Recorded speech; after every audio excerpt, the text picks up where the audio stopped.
Apprendre le vin. Bonjour à toutes et à tous, mon nom est Béatrice Dominé, je suis l'œnologue de Divine.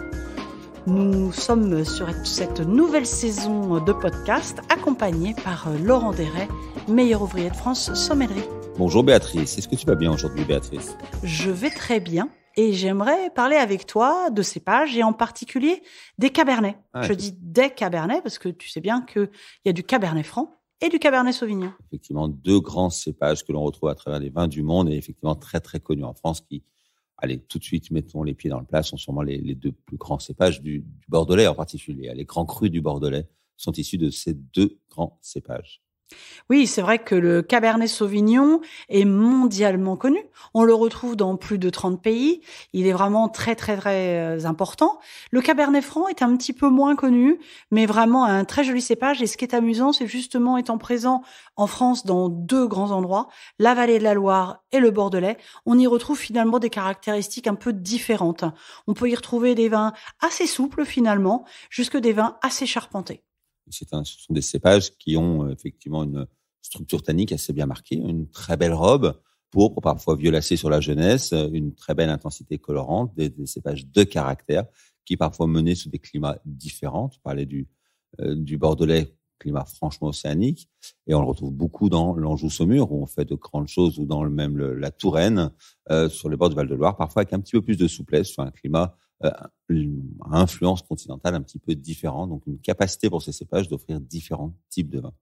Oui, et c'est amusant parce que c'est vrai que le Cabernet Franc est donc mûr un petit peu avant le Cabernet Sauvignon et on retrouve des traces de Cabernet Sauvignon, enfin un peu plus que des traces d'ailleurs, mais on retrouve la présence de Cabernet Sauvignon dans la Loire, mais on est à sa limite nord de culture. Donc il lui faut vraiment choisir bien son terroir sur lequel le mettre parce que sinon ça peut être un petit peu compliqué.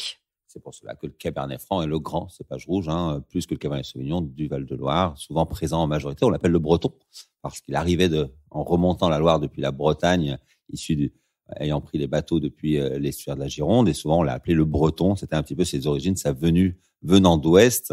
Ce grand cépage rouge, effectivement, des Saumur, des Bourgueil, des Saint-Nicolas-de-Bourgueil ou autres Chinon, le Cabernet Franc très très implanté, effectivement, dans cette magnifique région de la Loire. Alors, c'est amusant que tu parles de Saint-Nicolas-de-Bourgueil parce que tu sais que il y avait un abbé qui s'occupait de l'abbaye de Saint-Nicolas-de-Bourgueil et qui s'appelait l'abbé Breton.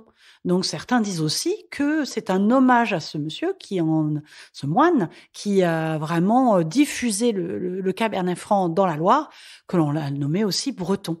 Voilà, l'origine des noms toujours qui nous amène à débat, mais on aime beaucoup ces histoires et ces légendes dans le monde du vin. Revenons à notre Cabernet, donc, finalement. Où sont ces plus grands terroirs ? Eh bien, Cabernet Franc ou Cabernet Sauvignon ? Allez, parlons du Sauvignon. C'est le plus connu et le plus répandu, je crois, à travers le monde, non ? Et d'ailleurs, du coup, une petite origine, Cabernet Sauvignon, en fait, est un croisement de Cabernet Franc et de Sauvignon. Effectivement, on connaît le Sauvignon, cépage également très connu dans le Bordelais ou dans le Val-de-Loire, et le croisement de ces deux cépages du Cabernet Franc et du Sauvignon qui ont créé le Cabernet Sauvignon. Aujourd'hui, cépage roi, surtout dans le Médoc et dans le Haut-Médoc, les grands crus classés depuis le classement 1855, qui sont vraiment reconnus comme parmi les plus grands vins du monde. On parle des très beaux villages du Haut-Médoc, de Pauillac, Margaux, Saint-Estèphe, Saint-Julien, mais également des Graves avec Pessac, Léognan, où la plupart de ces vins, pas tous, car le Bordelais permet d'utiliser plusieurs cépages et souvent, plusieurs cépages sont utilisés quasiment tout le temps et on retrouve une forte majorité dans ces grands vins, dans ces grands crus de Cabernet Sauvignon et un petit peu de Cabernet Franc parfois. Certains, même châteaux, sont dominants en Cabernet Franc. Donc vraiment des cépages qui offrent la capacité de faire de très, très grands vins. Des vins qui, sur la jeunesse, offrent des arômes marqués par les fruits rouges et les fruits noirs, la framboise souvent qui domine pour le Cabernet Sauvignon. On peut avoir quelques notes également un peu plus végétales. On parle souvent de poivron quand il manque un tout petit peu de maturité, mais ça lui offre aussi des notes un petit peu épicées. Et puis une structure vraiment bien marquée en bouche, des tanins présents, de très belles matières, assez opulentes, assez précises, assez puissantes en même temps, qui nous donnent des vins de garde dans cette région du Bordelais qui peuvent faire partie des grands vins. On connaît des millésimes iconiques du XXe siècle qui ont parfaitement vieilli plusieurs décennies sur les plus beaux terroirs. Oui, tout à fait. La rive gauche est très, très majoritairement cabernet, les deux cabernets, alors que c'est vrai que sur la rive droite, finalement, on va retrouver un peu de merlot. Tu as mentionné certains cépages, propriétés qui sont à dominante cabernet franc. On pense à la rive droite, sur le plateau calcaire en particulier de Saint-Émilion, où là, le cabernet franc s'exprime très, très bien. Et on peut avoir quelques domaines qui ont cette forte majorité cabernet franc. Mais dans le Bordelais, ça reste relativement rare d'avoir une forte dominante de cabernet franc.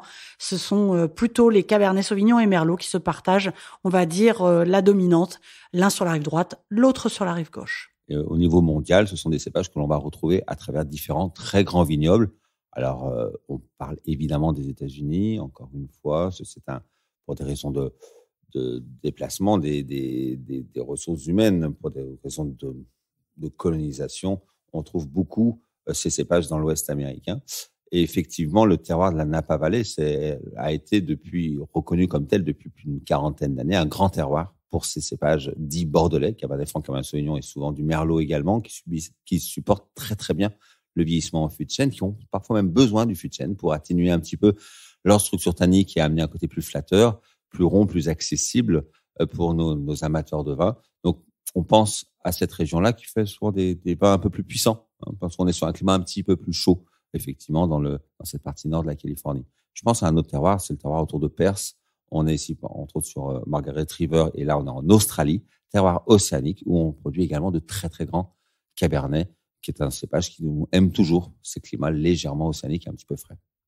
Oui, avec beaucoup, beaucoup de pays, plus de 30 pays où on retrouve le Cabernet Sauvignon et puis le Cabernet Franc un petit peu moins, mais quand même, on a de quoi déguster plein de belles choses. Et si on pense à la table, parce que souvent c'est ce que l'on aime, avec ces grands vins, comment est-ce qu'on va les accompagner? Les Cabernets nous offrent des vins de caractère, même si parfois, comme tu l'as dit, sur certains terroirs, ils peuvent offrir des vins un petit peu plus souples. Et si on pense vraiment à ces Cabernets iconiques du Bordelais, par exemple, on va quand même leur accompagner des belles viandes rouges pour supporter leur structure tannique, mais avec du tempérament. On pense évidemment à une très belle pièce de bœuf, au canard, par exemple, qui sont des viandes de caractère. Et les Cabernets demandent un petit peu d'être accompagnés par des plats de tempérament. Très bien, écoute, tout ça me met en appétit, donc je te dis à très vite. À bientôt, Béatrice.